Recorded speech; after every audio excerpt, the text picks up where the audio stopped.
Hello everyone, we are live back with the Expanded Universe Book Club. I realised that was just under the logo.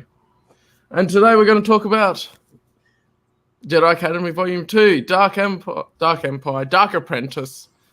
I mean, they're similar names, I guess. And yeah. So before we start, I'm going to say my internet's having fun. Woo! Yay, everyone's saying that. My internet's having fun, so I'm a bit laggy. If you can hear me, that's good. And if I drop out, that's trash. I don't know who's worse. Lethal. I'm having trouble hearing people, but I mean, we should be good. We should be good. Okay. Yeah, Callum's internet's a little shitty, so there might be a little bit of lag in between when we talk to each other, but it should be fine. We are reading Dark Apprentice, the second book of the Jedi Academy trilogy. And as we say that, I just saw Callum lag out of StreamYard for a second. Now he's just sipping his tea like nothing happened. But, Callum, you want to hold yours up again? We had a little argument before the stream about the thumbnail. The thumbnail looks like this book here. There was one person who had a problem with us not using the Legends banner on the thumbnail. And it happens to be the person that has the Legends banner on his book. And that's Evan. All I'm saying is this is the one that's currently in mass circulation. That's all I'm saying. I bet there's more of these owned than there are of those. I mean, probably in someone's attic. Yes, unlike you guys. Secondhand bookstores, eBay. Yeah. But I think the text on the bottom looks a bit... I don't like the font and the way it's laid out as much on the one with the Legends banner either. That font is literally... So it's like, I think it's the same font as a lot of the other stuff. It looks like Disney to me. It just looks like Disney-fied. I don't like it. I'm having fun. This lag. What is with my internet this morning? Let's not draw... Hey, listen, the more you draw attention to it, Cal, the more it will act up. You're acknowledging its presence. But, yeah, I got through this book in probably 3 days. So they're not very difficult reads. I don't know. I feel like during the last book club, I was pretty hard on the book for Jedi Search. I feel like I'm going to be pretty hard on this one too. I like Kevin J. Anderson. I'm just not as big of a fan of these books as I am of some other things, like the Thrawn trilogy, like the Rogue Squadron books, all these other books that were coming out around the same time frame. I just don't think it's to that level, and we'll talk about all the reasons why as we go along.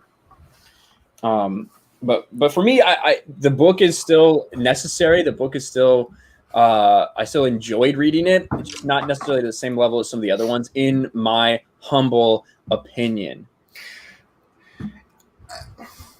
Yeah, I will say this, but I'm not going to get too in detail with it. But definitely, yeah, it's an easier read, and Kevin J. Anderson definitely excels at kind of drawing in a younger audience to the world of novels. But definitely, I find this one to be better, I think, than Outbound Flight or some of the other ones we've read. Actually, I think I like this better than Jedi Search, which is interesting. I think I like it better than Jedi Search too, mostly because it's actually about Jedi Academy as opposed to Jedi Search, which is nothing to do with the Jedi Academy, despite being part of the Jedi Academy trilogy. But I agree, it is simplistic. One thing that I do think that he makes the books fun. They're just, I feel like Luke Skywalker's so dumb in these books. We'll get into it when we talk about it, but some of the decisions that Luke makes throughout his time, especially in this book, it just makes you question if he's qualified to do this in any way, shape, or form. Right. And he's not. I mean, he's not. That's part of it. Exactly. I wouldn't say. Here's the thing. I wouldn't say Luke acts out of character, though. I don't know. He's just. I don't know. He feels like he's written right off the heels of Episode 6, or of that. I still think he feels like Luke, but I think there's a element there. I think your opinion, your first impressions before we bring people yeah, in. you're not lagging as much, and I can hear what you're saying. Yay! I'm trying my best. Right. My overall opinions. I mean, I think my overall opinions it'll be on the trilogy probably, but I haven't read the last book yet or listened to it again. Is I have a lot of nostalgia for these, and so in my mind I was thinking back and going, actually, I thought they were better than that. So I want to reread them, especially after I've read a lot of the other expanded universe stuff. And so I definitely get where people are saying they're not quite as good as some other books. But at the same time, I am still enjoying them because they're good, fun, entertaining reads, and they are what got me into the EU as well. So it's a bit of a fun one for that too. So it's good. It's again, this book ties in other things in the EU very well, and is one of the first ones to really do that. Like the first series that we saw, one of the first opportunities they had. But again, we get references to what happened in Dark Empire in this, which I think is really important. And a really big step. Stop talking about it. It's gonna happen. I know. Like what we see in this is really important to what happens in the EU in the future, with how interconnected it became and how unique it became when you're talking about the realm of fiction and having this many books that all tie in, following one continuity. Right, and honestly, this book reference stuff that wouldn't be touched on until later, like a year or two down the line. Mm-hmm. Case in point, it touches on courtship of Princess Leia, about Dathomir and all that stuff, like that kind of adventure. That wasn't done until what? Give me a second. Just quickly. I wasn't done until like 2 years later. Because Karana T is like that's how he finds Karana T is on Dathomir during courtship of Princess Leia with the Night Sisters, right? Right. Yeah. No, wait. Courtship. I don't know when is she in that novel? I'm almost positive. I think the Singing Mountain clan is. Yeah. But I don't know if she specifically herself was. It's weird. Karana T. I'm pretty sure she's from Dathomir, at least. But yeah, and obviously Callum is having some problems. So once he gets back, we're gonna have him add a couple people we have in the back room in to come in on our conversation as well. We're just giving our overall thoughts right now. We'll get a little more into the actual plot in a second here. But for me, this book also follows a trend of second parts of the trilogy, whether it's in the original trilogy or whether it's in Zahn's book. This second book ends on a kind of a dark note, right? I guess you could even follow that up with The Last Jedi if you want to. But, this second part of the trilogy does end on a dark note with, like, what the fuck are they going to do? Which is very similar to what we saw in Episode 5, Empire Strikes Back, and also in Dark Force Rising, when you realize that, oh shit, Thrawn just got all the Katana fleet and he has clones. Yeah, everything's just kind of gone to shit in the second act. Which is a really good theme going forward with Star Wars Legends books. Usually the second act is where it all falls to shit. I think I've thought of myself now. I swapped from my Wi-Fi to my mobile data. All right, well, can you hear us a little bit better now? Yeah, I can hear you now. That's real. That's real fucking janky, in my opinion. Callum is lagging. He's a day ahead. Yeah. I want to bring in. Hello, everyone in the chat. Oh, never mind. Courtship Princess Leia was published before Dark Apprentice. Never mind. I swear that Courtship was until 96. That honestly, that shows the interconnectivity between authors, though. Yeah, exactly. Kevin J. Anderson actually fucking referenced everyone, unlike Zahn refused to do. Zahn plays in his own little kind of sandbox. Like, he only references his works for the most part. Very rarely does he mention anything else. Yeah, and at the time of the Thrawn trilogy, they were trying to get him to work with Tom Veitch with Dark Empire and trying to connect them together a bit, but then he was like, no. At the time, he didn't think comics were on the same level of canonicity as the novels. Mm-hmm. So that was fun. But yes. If I ever meet Zahn again, I'm going to people- ask him a few questions about that. Yeah. But, So we have a couple of people waiting in the background here. I'm waiting for one other person as well. So hopefully they'll jump on a little bit later. all right. I think we might have Teresa on first, and we can keep everyone on because we can have up to 10 people as well now. So that's cool. Yay! So, Teresa. Hi, Teresa. How are you going? Hello, gentlemen. Hey, Teresa, how are you doing? Oh, doing very well, thank you. That's good to How- hear. How did you like the second book? I hate it. Ooh, Oh, No, Ooh. but understand, I never liked this from the very beginning when it came out in the 90s, and I Okay. just don't like it. It's just painful. Luke is too dumb to live and all his stupid apprentices are blowing themselves up or whatever, opening themselves up to this weird ass Exar Kun. And then Kip is such a little brat. I wanted everyone in that whole academy to line up just like on Airplane and bitch slap him every time he opened his mouth. For the Night's Watch. Yes, exactly. For the watch. And when it ended with Luke's like soul being, just as I'm rereading it, I'm just like, I did not like this. But I still hold to what I said the last time. Retroactively,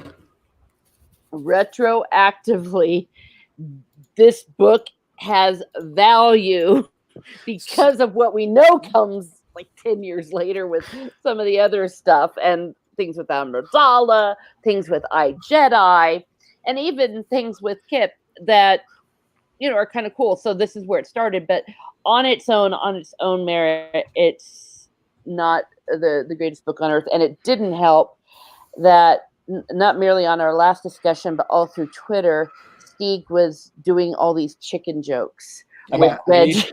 Yes. So taking over the role of Steak tonight, we have Teresa. Yeah. Teresa's turn to hate on a book.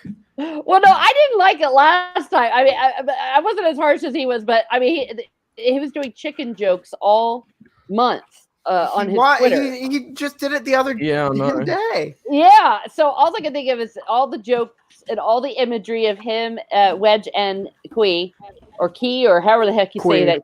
Yeah, Kui. So it was like chicken porn with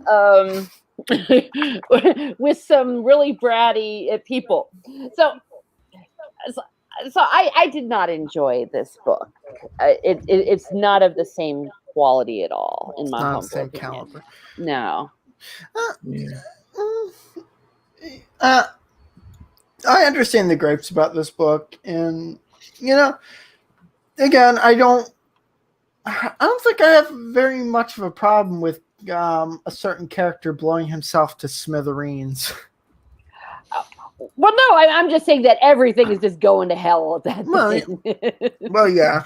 No, I will say that there is a weird part in that book which is when they're on Mon Calamari and with the was it the symbiote like mask thing so they can.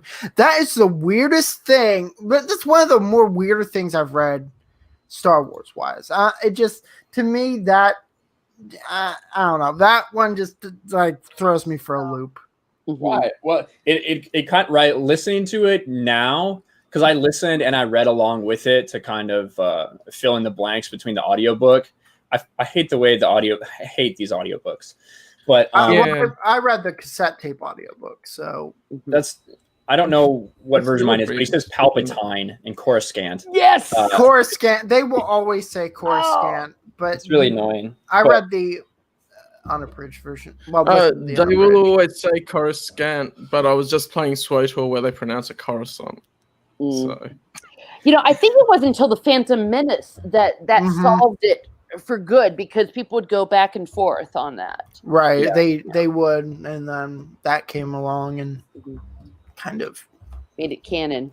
But we didn't like reading that again. It reminded me so much of the Yuzong Vong. I forget what it's called, but like the starfish thing that like goes down your throat and becomes part of your breathing system.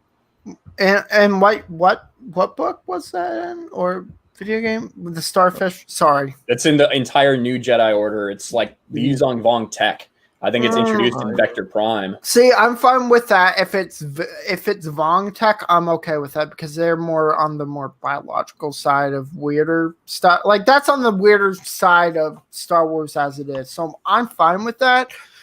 But having that instead of a traditional scuba suit, or I mean, there was a scuba suit. It's just without the mask. Yeah, it just threw me for a loop a bit there. So, yeah, I mean, I didn't have a problem with it. I thought it was cool. Like, I always think it's interesting. I thought it was interesting too, whenever we get a look at like Mon Calamari and what they do to make the humans feel a little more comfortable, and how awkward it must be for them all the time.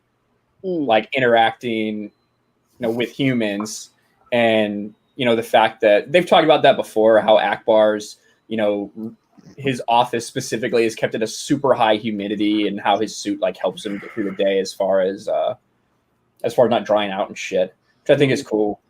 I mean, did anybody else think something weird was going on with Winter and Akbar in this book?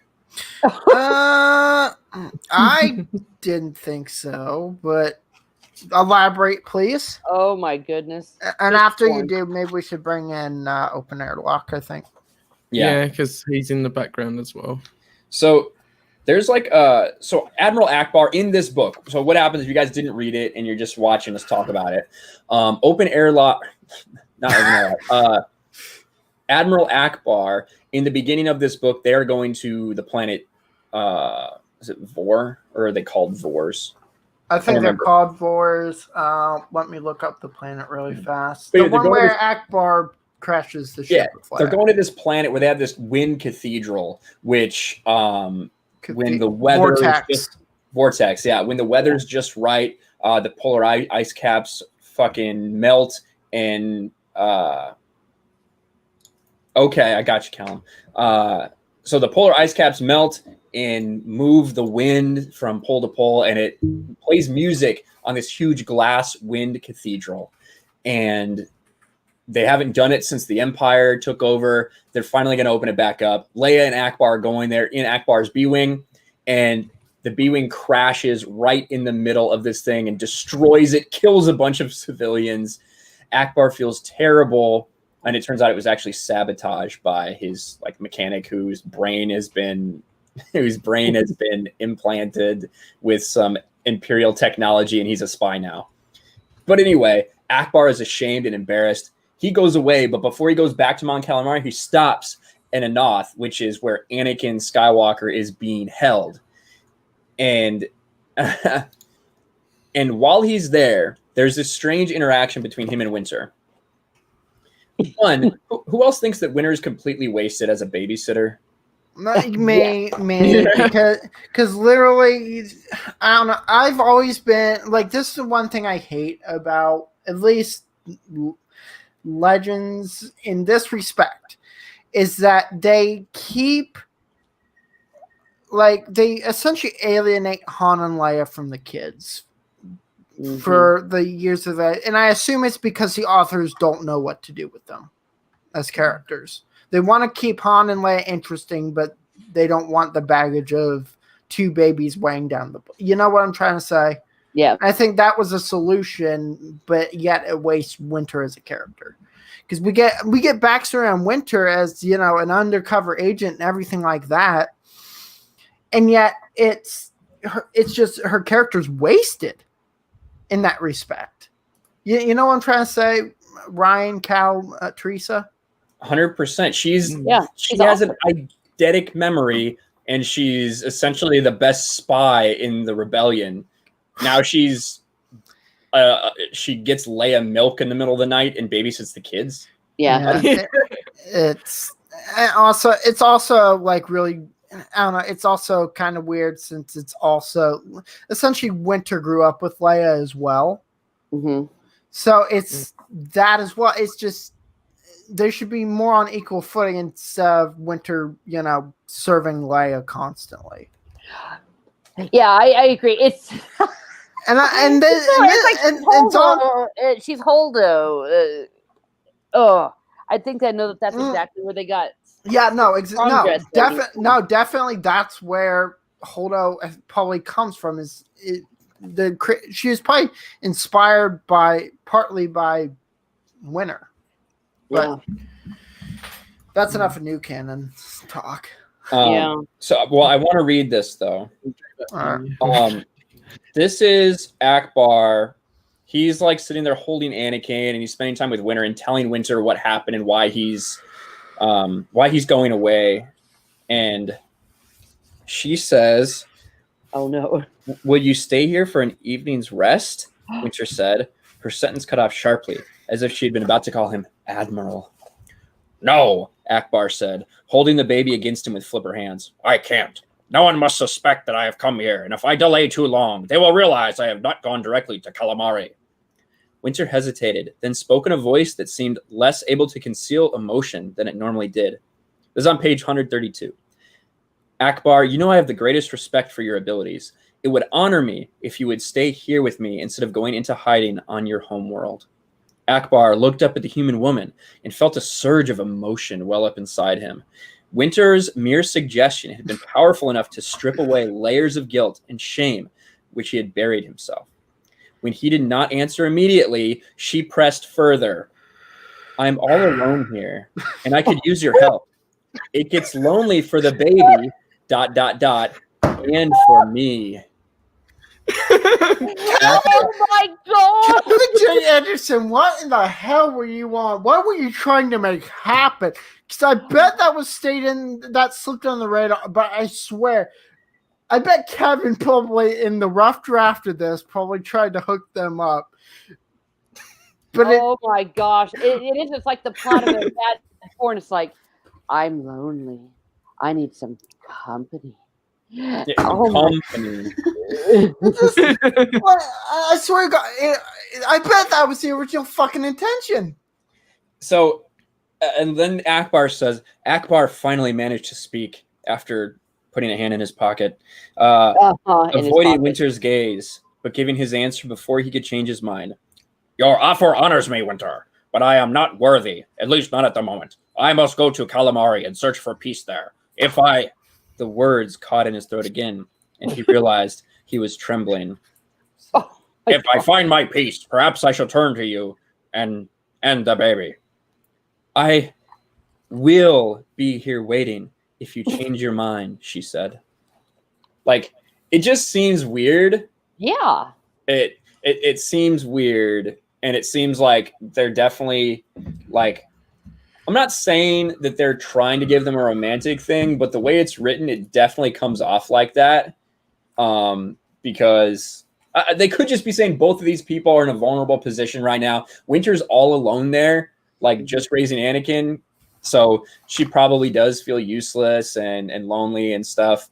I don't know if they're saying there's anything there, but also remember in New Jedi Order, Winter is the one who is like staying with Akbar in his hut as he's like drawing up the plans to defeat the Yuzong Vong.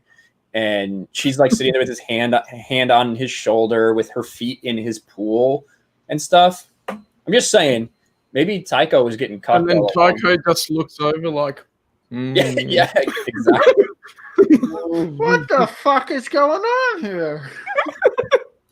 Sorry, I let another F-bomb slip. Ah, that's Oh wow. okay. I like to keep it 13-year-olds fairly probably feel approachable, that. but it's like, well, if it sleeps, it sleeps. Because anyone can read the EU, of course. So I like to make it approachable. Yeah, thinking of that, we have open airlock policy here. So, hello, open airlock policy. Hey, how's it going, guys? Hello. What's up? Go. How you doing?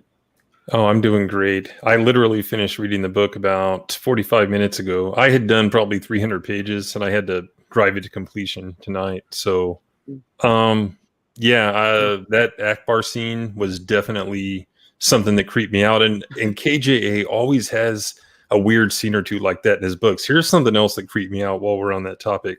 The seedling kids that Maman Nadan had on Ithor, what was that about? He made these kids as servants from the flesh of his enemies on Tatooine. That was, I tried Googling it because I don't remember that from 25 years ago, but that was really creepy and weird. So, Did he just grind up their bodies and just use it? I don't know if it means he fertilizer? cloned them, because I think he is a cloning expert, but it was just a weird, why would you make human boys to serve you? That's a bit weird. It was odd. So If he you're a always has cloner, something why like would that in you his not? books. He always has something weird, and at least once in his books. So Oh, yeah, I think that's part of it where you go into some of the older stuff like this, and it's errs more on the fantasy side of Star Wars than the science fiction side, and so they Right. have those wacky things. So I think it's good that we have the opportunity to have some wacky ideas and stuff. right, and rather than just all hard sci-fi. to echo Ryan's thoughts from the beginning, from a high level, this book had to happen, right? So in my mind, the events in the book happened, but not the way they really happened in the book specifically. I mean, it's just like, let's go, we got to go rescue my wife, and then let's have a card game on the way there, or before we even leave. I mean, it's like he wanted to do a Sabak sequence, Sabak, however we want to pronounce it. And let's just throw that in there when we need to leave now to go get this important task.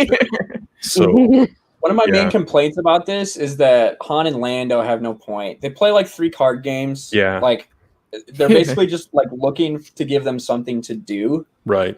I don't know.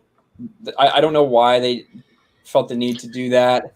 And I guess people like Han, they like Lando, and he's like, oh, whoops, the story isn't much about them. Let's put them in somewhere, somehow. And something else I noticed, Luke doesn't really get that many scenes from his point of view.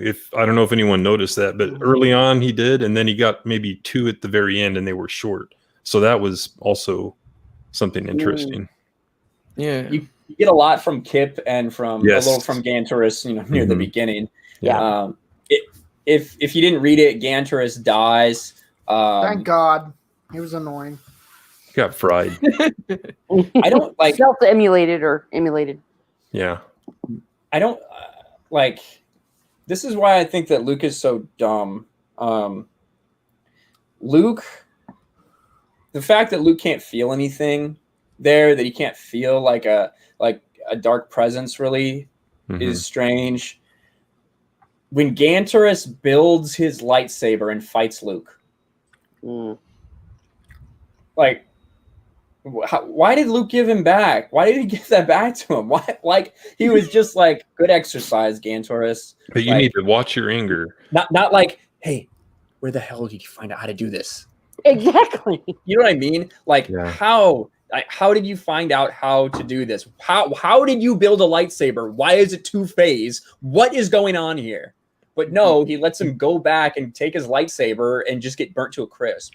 Yeah. And then when his students, the rest of the students who know nothing about the Force, who are trying to learn about the Force, they find just the charred remains of the most powerful student that's there.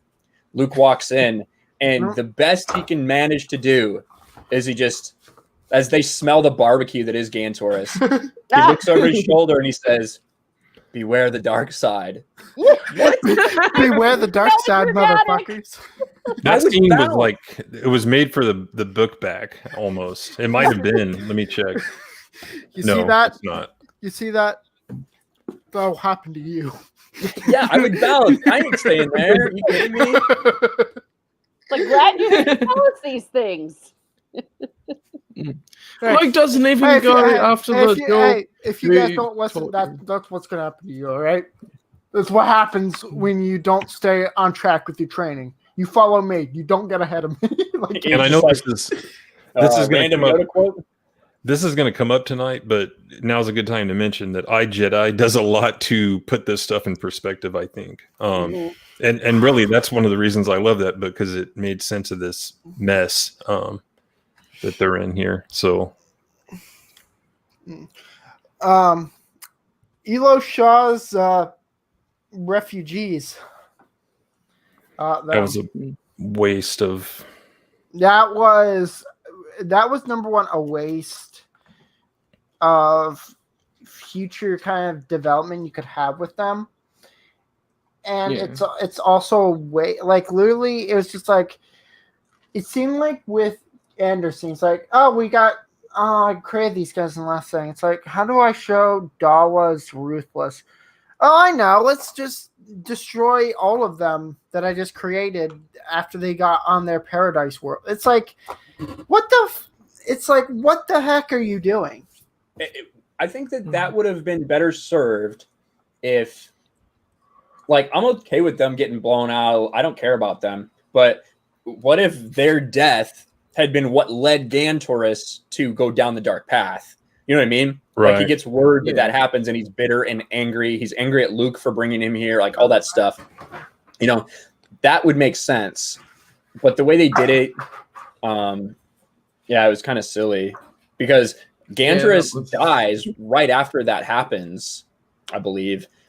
So there's no, like, that their death doesn't even mean anything. No one cares about these 45 refugees from Elo Shaw. I don't know. Seems like a silly. Maybe it got misordered in editing. I don't know, but it seemed like a silly It would have decision made to me. sense if he found out and then went to the dark side and had a bit longer time on that. I agree. And it was like Exile Queen's just like, haha, I'm going to show you this happened. And Gantoris just goes, oh, it did happen. He doesn't go, hey, can we just check on my people for a minute? Let's see if it actually happened. Yeah, it's good fun. There was a good scene around, I think it was Gantoris, where Luke is, I know what it was, when XR visited him pretending to be his father. And there was a paragraph where it almost perfectly describes what wound up happening in the prequels. Because back then we really didn't know how did he turn, so it was almost spot on how it happened. It didn't say, he was trying to rescue his wife or anything, but he was trying to learn more about the secrets and forbidden knowledge and stuff like that. So that was pretty cool. Yeah. Mm.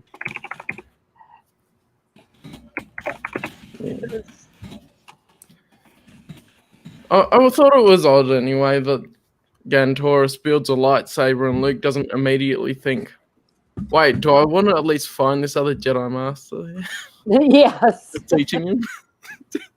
Like, maybe this is something I need to know about if someone's messing around with my, especially since he's so attuned into how easy it is to fall to the dark side. Yeah.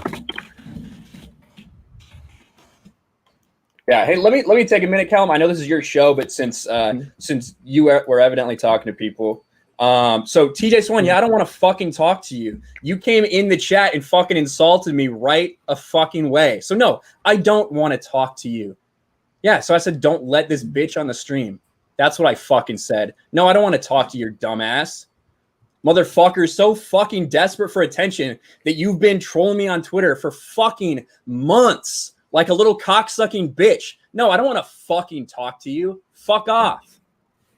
All right. Go ahead. And I didn't want to bring it into the comments, but he commented something, so yeah, I guess you had to say something. Yeah. Keep it on Star Wars rather than bring all that stuff into it. So, yeah. Anyway, yeah. Oh, what was the order of events after Gantoris died? Now I'm having a brain fart. Gantoris dies. Leia goes to calamari or something. Yeah. Oh yeah, she finds Silgal. Well, we find out that Mon Mothma is sick, and we find out Mon Mothma is sick because she's been poisoned by the ambassador for Kurita. Yep. And Leia goes to retrieve him. Yep. You think you'd be careful about the ambassador that comes from the Imperial Training Academy? What could possibly go wrong? Yeah. Oh, poor Mon Mothma. She's so beleaguered. I mean, she can't buy a break. Neither can Admiral Akbar, for that matter. Cool. And I think it's interesting how they bring in that Leia does find someone that's Force sensitive, rather than it all just being Luke goes around and finds someone. Mm-hmm. Oh, maybe I'd like to mention this time it was a little interesting about Han. He seemed very attached to Kip, almost more than his own son. He's like, sorry, Jason. I want to go skiing with Kip. He didn't have a father growing up, and Jason's like, neither do I. Mm-hmm. Mm. Yeah. Yeah. Oh, and that's something I wrote down to mention. So, okay, I'm going to give Kip a gift, and I'm Han, right? He's going to go be a Jedi. Why don't I get him a black cape like Darth Vader? So that was a little that was a little contrived for me. I mean, it's like he knew he'd need it for his eventual turn. So, And it sounds more like a Lando gift to give someone a cape. yeah, precisely. Kind of like a re-gift. He just grabbed it out of his closet or whatever. Yeah. Yeah. I really hope. I hate to derail this, but I really hope something just didn't happen. What I think just happened to me. But You all right? let's just hope that my stitches didn't dissolve. Oh, Uh, Well, dude, are you okay? Yeah, I'm fine. You coughing because of the water? Yeah, out of the water. No. I might have something seriously medically wrong with me as I start choking. Don't do that to us. I'm like, oh my God. Apparently they dissolve with most apparently dissolve within a week or two. It's been almost a week for me, so yeah, I might be fine. You might be Might. fine. I don't know. Oh This well, is my okay. first time with stitches. You're going to get dry socket. Okay, dude, if you start to feel internal bleeding, please call for help. Well, I know this. Oh, okay. I'm trying. I'm washing my mouth out.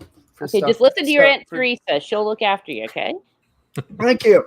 Now, I've been taking care of it, so I doubt that I'll get dry socket. I've been swishing with stuff, so. But back on track. What did I miss? Sorry about that. I didn't mute or anything. Well, apparently, like all the other apprentices, you're having near-death experiences. So, I'm not gonna die from this. And none of the other apprentices that are approached by Exar Kun go, this guy's shady. Right. maybe I need to tell some people about this. Yeah. Maybe people need to be aware about this guy offering to be teaching Jedi training compared to what Luke's teaching. Yeah. You're not the only person who can teach the Jedi ways. No, I won't worry about that. I'll just have dreams about Exar Kun. Oh my god. So the plot, Leia goes to retrieve Akbar. They get attacked. And that made no sense to me. It was like a probe droid sent a signal. Well, she already knew calamari existed. So what did that signal prove? That they were still there? Why wouldn't she just pick something to attack? It's almost like, hey, we received a signal. Let's just go attack that place. Just like with the old Shaw, like, let's travel all the way across the galaxy to kill 25 people. She had, she could have had a lot better strategic targets to attack, I think.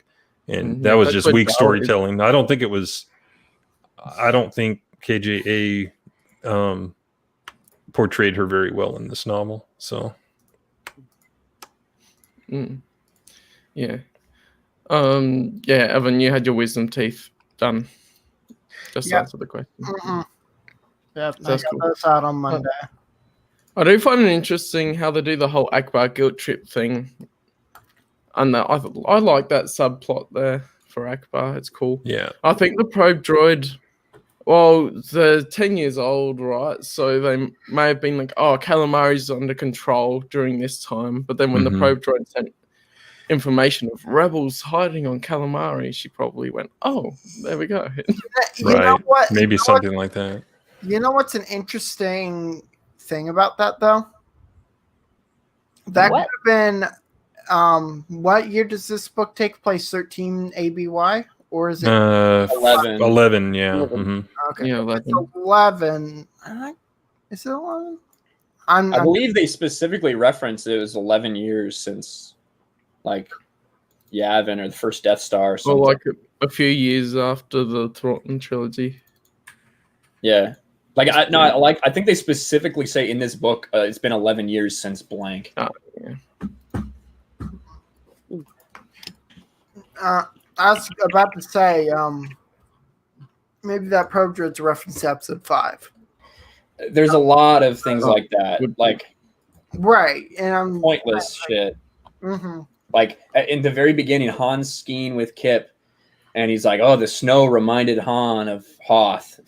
It's like, all right, yeah, hit me over There's the head. no other snow planets. Yeah. Well, and to be fair, there weren't really at that time, but it's like there were a lot of those, and even Kip in the beginning says something to Han about, I wonder if C-3PO could tell us what the odds were of getting down this mountain. It's like, all right, I get it. This is a Star Wars book. Cool.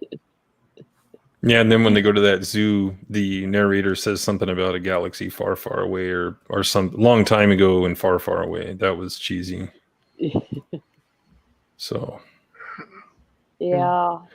When you read Timothy Zahn, and then 2 years later this comes out, it's, I remember at the time being really disappointed, and for years I probably hated KJA because of it. It's not. There's a lot worse out there, but when you compare him to the giants of the Star Wars novels, he's not up there.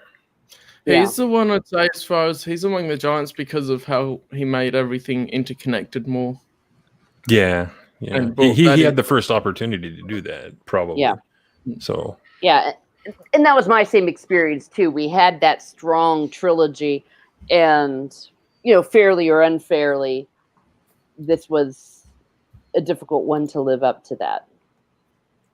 Yeah, because I think Truce at Bakura had come out, and Courtship, but that's it. Yeah. So. Yeah.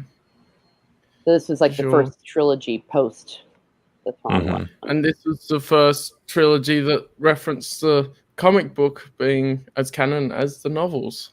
That is true. Right. And so then a lot of stuff moving forward, they went, we like that, let's do that. Yeah. I think that we're talking, I guess we're in the plot where, like, and calamari, there's a couple of things that, like, one, the calamari people get screwed over a lot. Because they all got enslaved by the Empire. Then they got hit with the World Devastators, and now Dala's here to F them up. Like, the defenses, maybe I read this wrong. It seemed like the only defenses they had at the shipyards was basically they were like, "Oh, we left a B-wing squadron up there to defend it." I noted that too. Yeah, and it doesn't seem, I would say Mon Calamari is probably the New Republic's most important shipyard, even if it may not be the biggest. Maybe Fondor or Bill Bringy or something has more, but I would say Mon Calamari is pretty important. So it would seem like a strange decision to only have a squadron of B-wings there to protect it. Yeah. As cool as B-wings are, all the rest is sent straight to all the rest of the stuff is sent straight to the New Republic. There's not even a reserve squadron of fighters.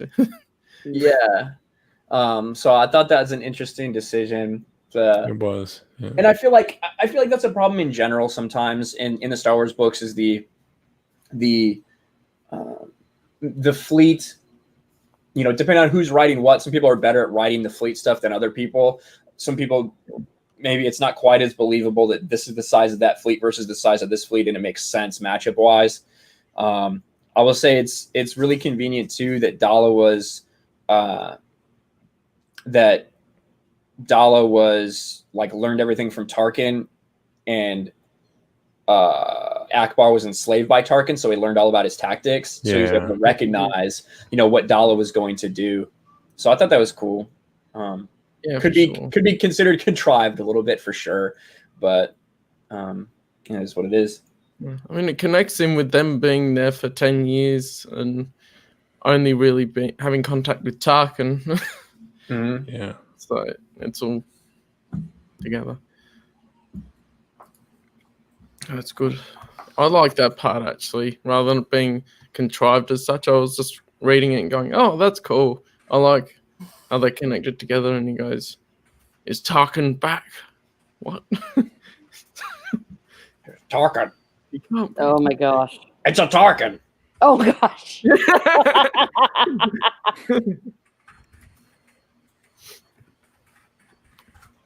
Okay. So what happens after that? So is it after this? I guess I don't remember specifically where it's at, but at some point, Sigil has obviously already shown that she has some latent force abilities by being able to understand that the shark's not going to attack them. That the shark is going to, or whatever. I don't know if it was a shark. It was just some kind of predator. It was going to take these other animals. I think. Yeah. And she does the same thing with people. She's like doing triage and it's like, this person's going to die. This person's going to die. One more introduction of, different characters who all have, slightly different abilities in the Force. And it manifests itself in a different way through people, which I think is interesting. It's like X-Men or something, Yeah, it really is. Yeah. It was like, not all the Jedi were the same. They all had different strengths and weaknesses, and they all had a different affinity. So I thought it was cool, especially before Luke gets like a regimented plan in place for the Jedi. Everyone is kind of going on their individual strengths and weaknesses. And obviously we see Corran later in iJedi, and the idea that he's not able to use telekinesis. So they start focusing on other things. Tioni, I don't know if it's pronounced Tion or Tioni, but I always say Tioni. Like, she's not very talented at all. You know what I mean? So she just ends up being like, I'm just going to be a librarian, historian. She's talented playing music, though. That ain't a Force ability. No. Yeah, she's just like, what can I do? Well, I can look at history. I can go to the library. I can take piano lessons. Oh, one thing, Cam Salazar. So there was a comic book or a graphic novel that got canceled, and I think there's a line in this book or the prior or in Jedi Search that you're like, what? What's it talking about? Because he didn't know at the time it was going to get canceled, so it's like a weird reference, but it would explain his background and stuff. So Lightsider, I think, is what it's called. Yep. Yeah. That would have been cool to have.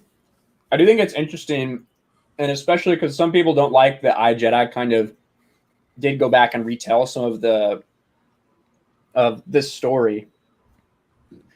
I feel like he left it open for other people to tell more stories because we only know the names of like half of the apprentices. Right. We know Cam is there. We know Gantris. We know Streen. We know Dorsk 81. We know Karana T. We know Tioni.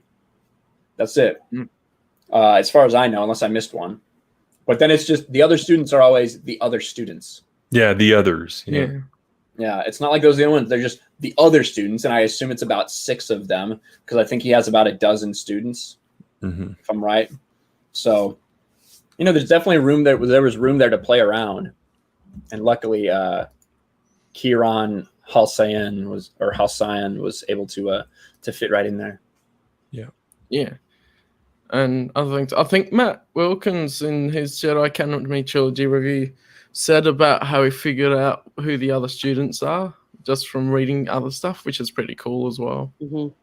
But I forget exactly who they were now. Like just making assumptions about who is who. Yeah, like references from, like, for example, Jedi has Corrin there, obviously, and like from other bits and pieces, just trying to infer, I guess, who was there from all the stories told. Do you guys want to talk about Wedge in this book? Sorry, it got ruined for me. Well, Stig isn't here yet. Yeah, he's not here to do his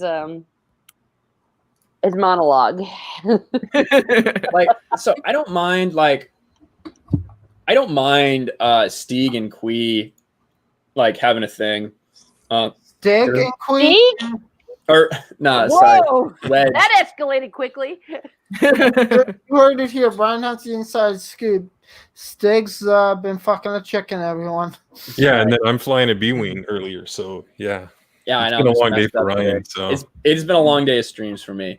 Ali C, have a good night. Thanks for being here. That's all good fun.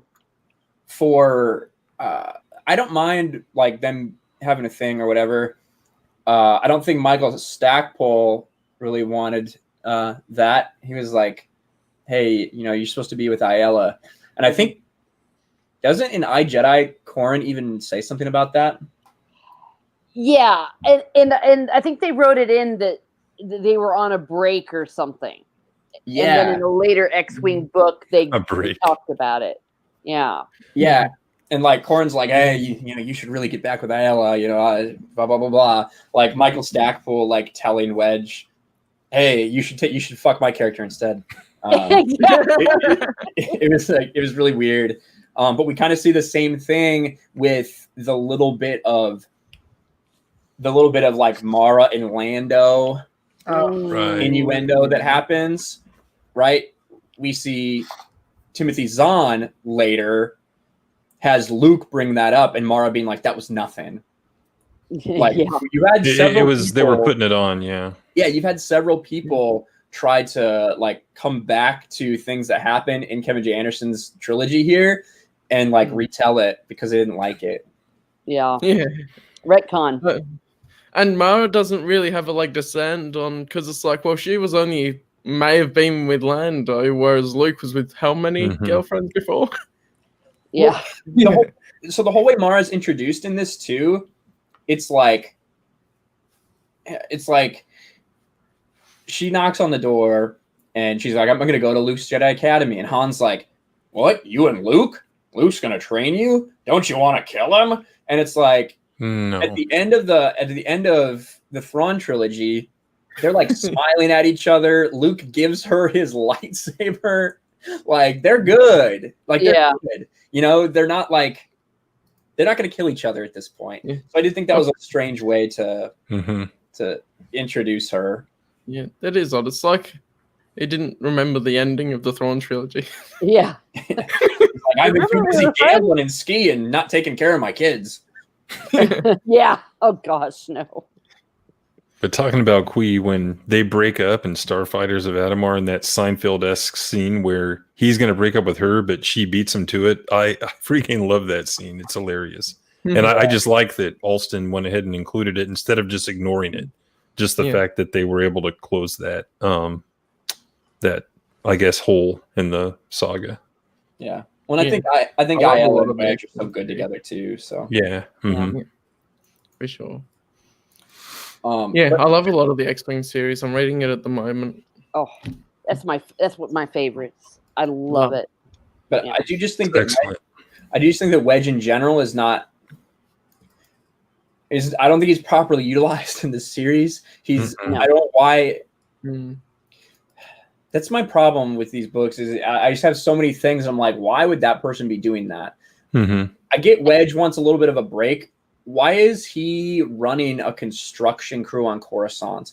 Why is Wedge ferrying a scientist around?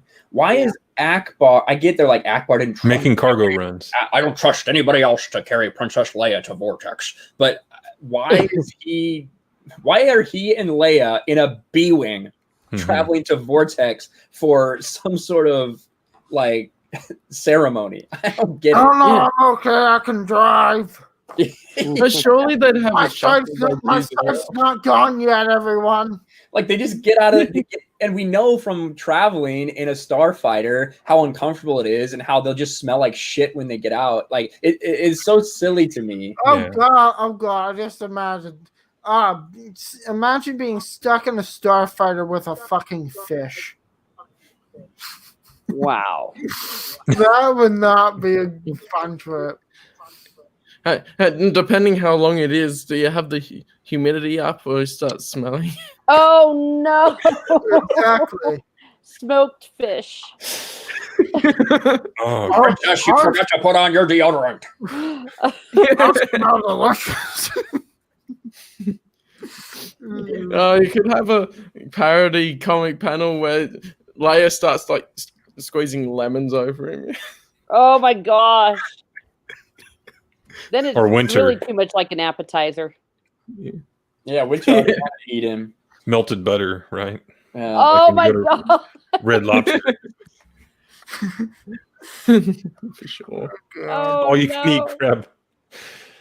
crab legs. Oh my gosh. Oh shit! It's a trap. Rip off one of his fins. Oh my god! Okay, this is. Yeah, this is digressing into fish culinary porn / I don't know what, with his big Fish and flappers, chicken. his big flippers. Look at. Yeah. So something else, that I don't know if I don't think they ever went back and explained this, retconned it, whatever, but back then obviously they didn't know a lot about force spirits.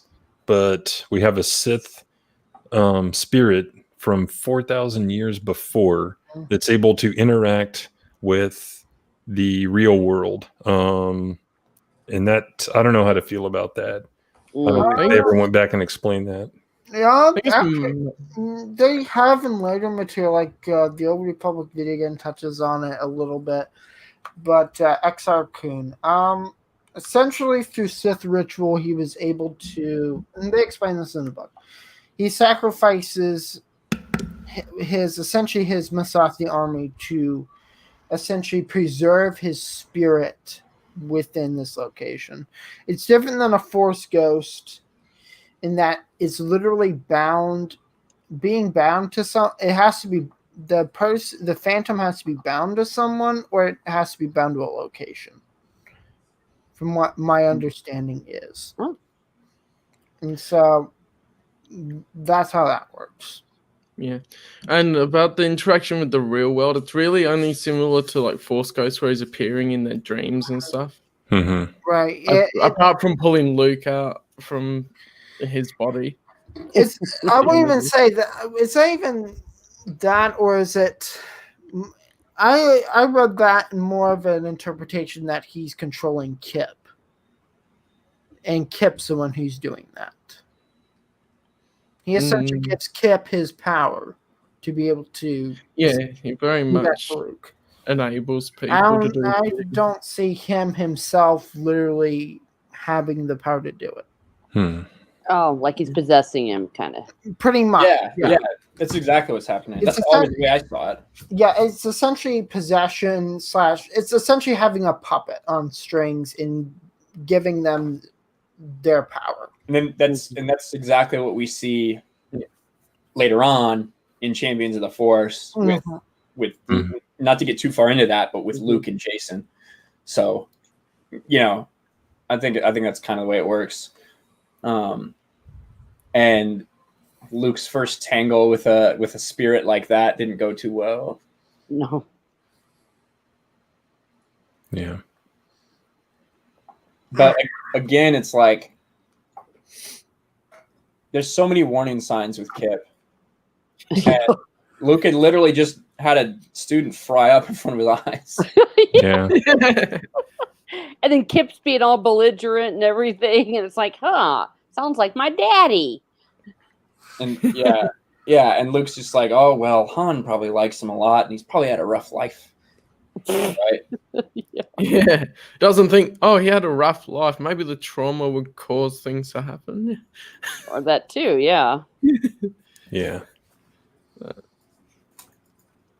I mean, at the end, like, as far as you're thinking about it, as the events didn't quite happen, I think you can at least see all of the. I mean, the details didn't quite happen. I think at least you can see all the events happened, even if you want to tell it from a different perspective, which I think is why people like iJedi as well, is because it tells it from a different perspective. Yeah. So it's good. And I think in iJedi, he also, since it's all happening at the Academy, from the Academy's point of view, you get a lot more of that, and it feels almost like more like a Jedi Academy book in that one. Yeah. Yeah, they almost should have just focused on Luke and the students and not had like Han and everyone else in it. Yeah. Not sure Yeah, where I guess they were was thinking. going, but This is the era they went, we gotta have Han, Luke, and Leia all in it. Yay. Yeah, they have to be in everything. Yeah. So it's good. It's like, we love them, but I guess if we want to have them, we want them to be doing something worthwhile. And I mean, also looking forward, I think that was something that they also remedied in the New Jedi Order. Yeah. Sure. Yeah. And you even see, at least they were starting to remedy it. Well, 1996, I'm reading Golden Age of the Sith at the moment, the comic run. And that doesn't have the big 3 in it at all. And I think that was a good start because they were going, well, let's not have the big 3 in it and see how it goes. And it's also by Kevin J. Anderson out of interest. So, well, I mean, we had Rogue Squadron. Yeah, I was going to say then, the X-Wing books too. Yep. Which, and I mean, Luke makes a little appearance. Leia makes a little appearance. Han makes a little appearance in Solo Command. Yeah, he's pretty big in Solo Command, to be fair. Yeah. But it's not about them.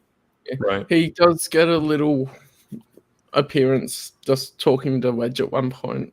Yeah. In one of the ones before Wraith Squadron. I just forget which one. But they don't carry the books. That's the point. Yeah. Just a great plot and character development does. They're basically like a cameo will be in a movie. Yeah. That's cool. Well, good news is I'm not bleeding where the stitches came out, so that actually might be all healed up. So yay! Yay! So that's Evan's going to be with us for longer. My top ones are still bleeding, but and the gauze helps you with your Akbar impression, so not all is lost. It's a trap.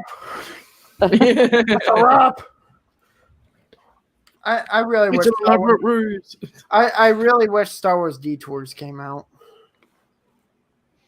I really wish a lot of things came out. Yeah. 13. Sword of the Jedi. I'm glad TCW stopped where it was at, though. That I will always be grateful for. At least the cutoff did something. Well, maybe not. Well, they're having that spin-off. Yeah. The Bad Batch. Yeah, that doesn't matter. This is a year we're talking about. Absolutely. Yes, exactly. TCW, what's that? I mean, I think it's loads fun. So here's something that I kind of noticed, and again, I've said before, I haven't finished Legacy of the Force, which I'm going to do soon. I'm probably just going to start it over from the beginning. But I saw a lot of mirrors in what Kip did with what Jason did in Legacy of the Force. He wants to become a Sith for what he thinks is a good reason, right? Mhm. He kept talking about, I'm going to destroy the Empire. I'm going to use the Sun Crusher for good. So that, I think that's kind of what Jason did in Legacy of the Force. He wanted to protect his daughter and bring security and order to the galaxy. Hmm. Is And I that think valid reflect or Vader as well. I think so. I mean, okay? yeah, it's valid. Yeah, it's valid. I think that's a thing with Star Wars as well. It's probably talking to George Lucas while he was writing it, and George saying about how Anakin became Darth Vader with trying to Hmm. do the right thing from his point of view. And Right. so that's probably something that they picked up on and went, okay, well, I'll use it for Kip. And then later on in Legacy of the Force, they know more of Anakin's story because the prequels came out by then and go, Right. Yeah. we can mirror that a bit more. Hmm. And also thinking of Legacy of the Force, I think with the empowering other people, Luke does that with Jaina in Legacy of the Force as well. So he learns stuff from Exar Kun that you see later on, which is cool. The fact that he's able to do it after he's been incapacitated with Jason does show you, how powerful Luke really is. Yeah, for sure. He's able to learn techniques so quickly, and that really, I think, is like such a huge strength for Luke. He is obviously really powerful, but he learns things so fast. Like they talk about how when he went, I forget, was it when it was with the Keldor, where he was trying to learn the technique that Jason had learned there, and like he immediately figured it out within like 30 minutes, something that takes most people like forever to learn. Yeah. That's one of those things, like he just picks up on things so quickly. Same thing with masking his presence in the Force in the Legacy of the Force series. Once he realizes that's a thing people can do, all of a sudden he has Ben teach it to him, and then he masters it. But not only does he master it, he's able to make himself only visible to Ben and everyone else. So he's just able to take these techniques and turn them into his own so well. Yeah. And that makes George Lucas saying he's the most powerful Jedi, and power isn't just raw power either, it's skill and being able to do things. So I think that really just earns him the title of Grand Master of the Jedi Order, for sure. When we were talking about specialized powers earlier, it seems like his is that able to quickly learn something, So I forget if we ever learned Shatterpoint. I think Jason. Are you talking about Jason or Luke? Luke. Shatterpoint's quite individualistic as well, and who can use it. Did they not go into it in the Shadows of Endor? Shadows of Endor is a bit different anyway. Yeah. Legacy of the Force Invincible, it says Luke uses it according to Wook, but I just forgot because it's been so long. But I know Jaina learnt Shatterpoint as well, which is cool. Thoughts on the parts with Jaina and Jessen from their point of view down in the slums?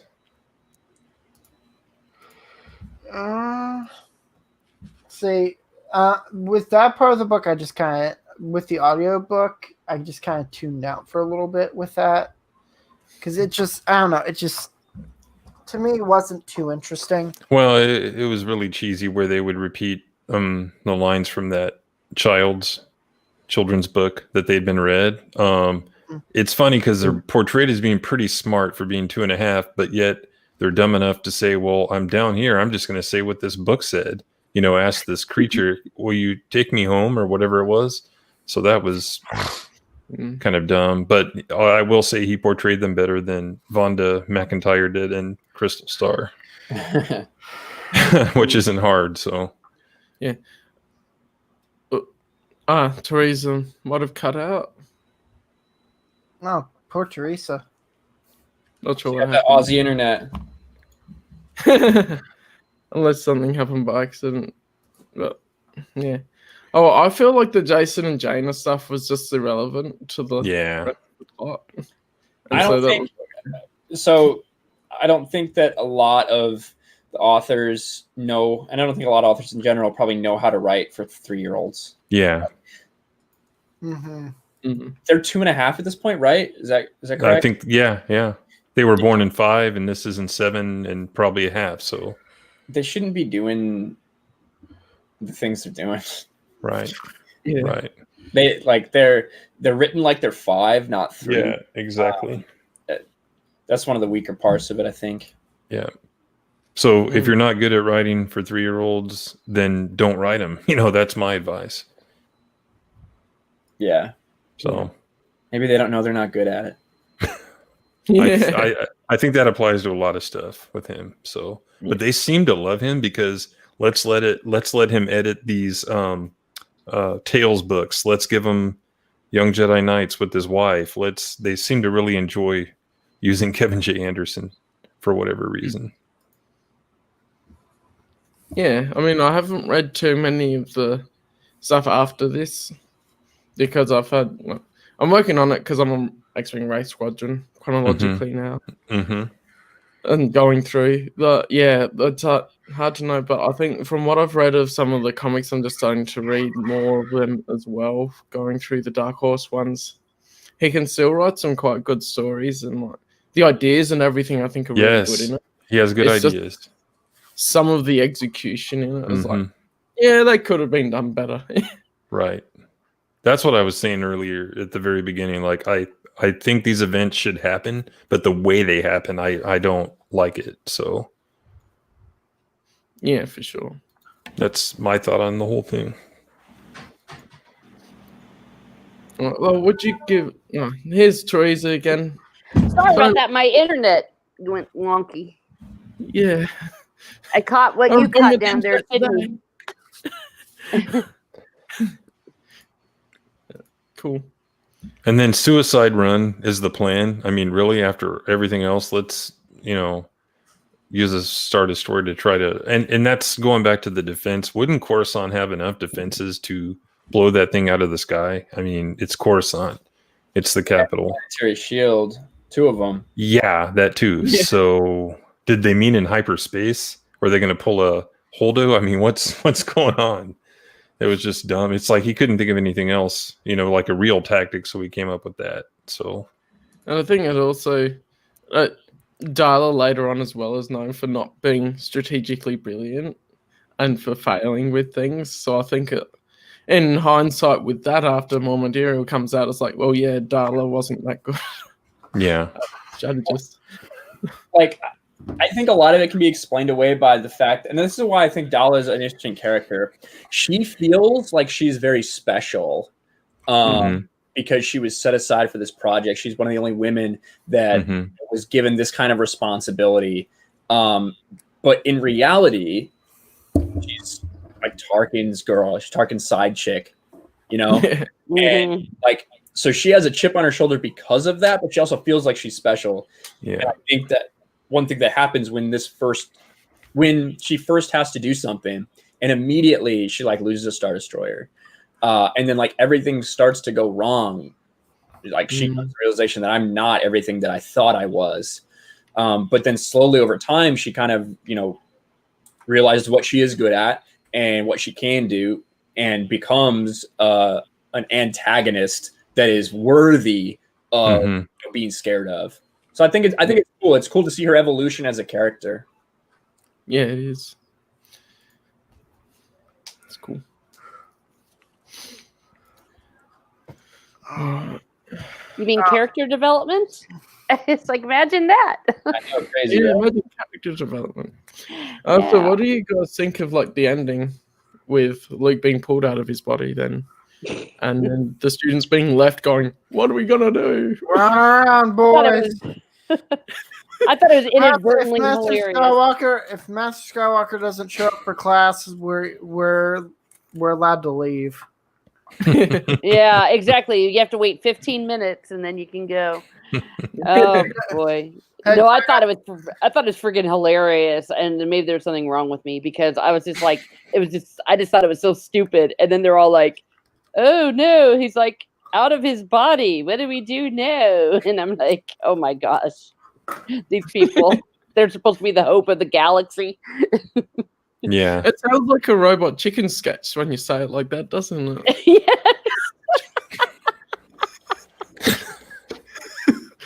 Oh my gosh, why?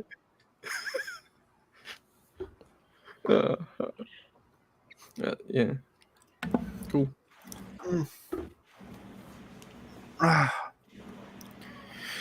But what else? What else was there in this book? I'm just trying to think. Not really much else happened. I mean, Did we talk about how many times literally they just kind of flip flop the Falcon in this book? Yeah. yeah. I brought that up earlier because it was like, we got to do this very important mission. But first, let's sit down and settle this once and for all. It made no sense. Yeah, he was in a rush. He was like, "We gotta Yeah. get ready." Not even that. Right. I'm talking about like literally the Falcon switches Back and forth. Yeah. Yeah. It's just like it's pointless. Like here's the thing: it's like if you want to do this, have fucking Han get it back in the next book. Build up some damn suspense. Yeah. I felt like it was. Don't do it within the same book. I Like, felt it was like like, 3 chapters later. Mhm. Yeah, that's right. And you almost go, did he really lose it though? But I think it was an attempt at comic relief that was misplaced. Yeah. It's one of the things I say, well, that's why they probably should have focused on Luke and the students more than trying to do their subplot as well. Because as soon as Han says, well, Leia's in trouble, Lando should be like, well, let's go get her. Yeah, let's quit playing around. Yeah. Yeah, let's quit fucking around. Oh, here's something I noted this morning when I was finishing this off. So that King Daikim that brought the kids back, did anyone read him and his voice as like Gimli from Lord of the Rings? Just his lines and stuff. Like if you go back and read them, it's almost like, or some like maybe the Hawk guy from Flash Gordon played by Brian Blessed. I don't know, but that's exactly how I read his lines and his personality and stuff. So it was pretty funny. Crashes into the cathedral. It still only counts as one. Yeah, there you go. No, there's comedy. Yeah. Gotta love the memes. So yeah, I mean, if there's not much else that happens that we want to talk about, I think we pretty much covered everything from memory anyway. You want to give your final thoughts and rating then, since we do that? I mean, maybe start with Teresa and then open airlock, and then we can do us three at the top. Yeah. Be good. I would probably give it a 4 out of 10, objectively speaking. I just didn't enjoy it, and it was not the greatest thing ever. It was meh. It was meh. It was meh, if that is a technical term. Okay. That's fair. Yeah. So for me, like if something's really good, movie, book, whatever, it's probably a 7 or 8. You know, very rarely do I give something a 10. So for this, 3.5 out of 10. I hated it. I liked that the events happened. There were a lot of good ideas, but the execution was awful. And it's not really a joy to read, to be quite frank. Yeah. So 3.5. Yeah, fair enough. Interesting how it's so low, yeah. And since he couldn't be here, but he did say that he gave it a 5 out of 10. He did like it better than Jedi Search. So there's that. Is that Stieg? Is that who you're? Yeah, Stieg. That's generous for him. 5 out of 10 is more than I thought he'd give it. So I was thinking, he rated it a bit higher than you guys. Interesting. Yeah. I think you put the nail on the head there. It wasn't fun to read. It was a little bit of a chore to reread it. You know? Well, to read it the first time, it was a chore. Right. I mean, It's interesting to hear you say that, and yet these were my first EU books as well. So I'm like, yeah, they must have done something right. Oh, absolutely. I mean, if that's your So, experience, that's your experience of it. Yeah. Yeah, for sure. well, there's a lot of little nods. There's a lot of little nostalgia nods and things like that. So it might not be a terrible way to start your first thing because you don't realize how much better it could be. You know what I mean? Yeah. Like you don't realize how much better it gets when they start getting away from these little references that they feel like they need. You know, I do think this book's a little bit better in Jedi Search, mostly because we get more of, you know, shit about the Force and about actually the Jedi Academy, which I think is cool. And I don't remember what I gave Jedi Search. I would give this one right around a 5, pretty much like Steve said, maybe a little more towards a 4.5. There's a lot of problems with it. Obviously, pretty much all we've talked about today is things we don't like about it, to be quite honest. But at the bottom line, it's a fun story that isn't too serious, and that sets up a lot of things to come in the expanded universe. We get to see Luke challenged by the fact that he doesn't know what he's doing, and he encounters a power that he's never felt before. So Luke loses. Luke loses in this book. Gets his ass kicked. Not something you would hear very often from the people that criticize Luke's power level in the expanded universe. But he loses. At the end, he's sitting there in a coma. Yeah. So, yeah, for sure. Are you gonna? Have you worked out your complicated rating system? No decimal. No, there are decimals with it, but no, I'm not going to plug this one in. I'm going to start saving those for my book reviews from now on. But it's better than Jedi Search, and I gave Jedi Search what, a 6.5, I think. So I'd probably give this. It's not that much better. It's entertaining. I'd probably give this maybe a 6.75 or a 7. It just edges it out. I mean, it's a good book. It has its moments, but I'd still say it's average to me. Like, but a lot of the continuity it references, it's nice. So there's that. Yeah, for sure.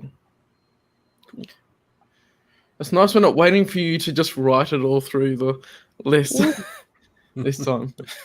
I mean, I could have did it a little bit ago, but I decided not to. But. well, and that's you mentioned a little bit, like one of the big things about these are they do really set the stage for including everything and working in things from other events. And I think that's awesome. Mm-hmm. So. Yeah, for sure. Very cool. Well, Ryan, do you want to go next then? I think I gave mine. Yeah, you gave his. I had brain fart for a moment. That happens. So I guess for me, I'd probably give it about a 7 as well. Because, I mean, these as well were my first EU books, so I have fond memories of them. So that puts it up a bit for me. And I really enjoy the connectivity and the continuity of it. And in the larger scale of now that I've read a lot more of the EU, yeah, they're not quite as good as some other things, but I still quite enjoy reading them myself when I'm rereading them and all that, so it's cool. I had fun with it. Cool. All right. That is that. So next time we're going to be covering Volume 3 of the Jedi Academy trilogy, which is Champions of the Force. Over on my channel, right? Yep. Yeah, I wasn't going to commit 100% until we worked it out, but I think it should be. Wait. What do you mean, commit 100%? I mentioned it on the stream because I forgot who was supposed to be next. All right, yeah, it's me next. I think it should be your. That means if you haven't yet, go subscribe to my channel, Holocron Keeper Evan. Yeah, that's in the description. I talk more about Clone Wars kind of stuff than I do New Republic and those eras for the most part. But yeah, you love the Clone Wars, so like to talk about it a lot. Right. Maybe you'll learn something by watching some of my previous streams. But yeah. Ain't nobody got time for that. Yeah. Oh, If you want to go ahead and I check it interact. out. Yeah, go ahead and check it out. If you ever pop in one of my streams and ask me a question, go ahead. I'll be more than happy to answer anything. All right. Who else needs to plug? Ryan. I'm good. Subscribe to me, Ryan Kennel, RK Outpost. Cool. And That's what happens when he's been on YouTube for a year and has what 200K subscribers now? No, not quite. No, it's 20K, right? Yep. Yeah, that's what happens, people. He has majority of all the people who come here. I'm joking. What about you, Teresa? Oh, well, I have a little channel right now, cats, books, anything I find interesting. Right now, I have a kind of weekly thing going where we're revisiting Once Upon a Time. TV show. So. And every Saturday, she's on an awesome top 10 movies of a different year that I listen to every Saturday. So, and that's on according to Christy's channel. Ah, well, Free thank you. plug. Yeah. Oh, thank you. Yeah, I'm sure Christy appreciate that. Yes, we have a good time.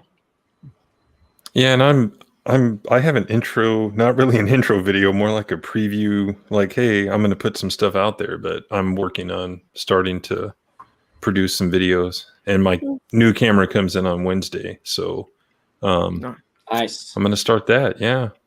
Excellent. Yep, awesome. Good Check all times. these guys out. You can find them by their names on here if you search them on YouTube pretty easily. And that'll be it for this book club stream. Woo! Mm-hmm. And I think Thanks the for next hosting. one will be. Thanks for coming. I think the next one will be 4 weeks again, because during the season it gives people time to get the book and read it and everything a bit more than the 3 weeks we had before. Mm-hmm. I think it's a good time frame. 1 a month. I think it's solid. Wait, Yeah, okay. that's So fine. August's book is Champions of the Force, and then September's will be iJedi, right? I think that makes sense. Makes sense to read it afterwards. Oh boy, you People know, might not understand who. Yeah, it sucks because we don't have read the X-Wing series yet. But what I want to read, because literally this will take us into October. Should we read Death Troopers for October? For It Halloween, you makes mean? sense with the theme Yeah. of October. Either Death Troopers or Galaxy of Fear. or Red Harvest. Yeah, Red Harvest. That Troopers is better. Yep, cool. Yeah, I think that's the general consensus. But we could do both over the couple of months if you want. Right. So we'll see where we want to go and Right. all that, and we'll work it out. So cool. All Thank right. you guys for coming, and we'll see you in the next video. Uru.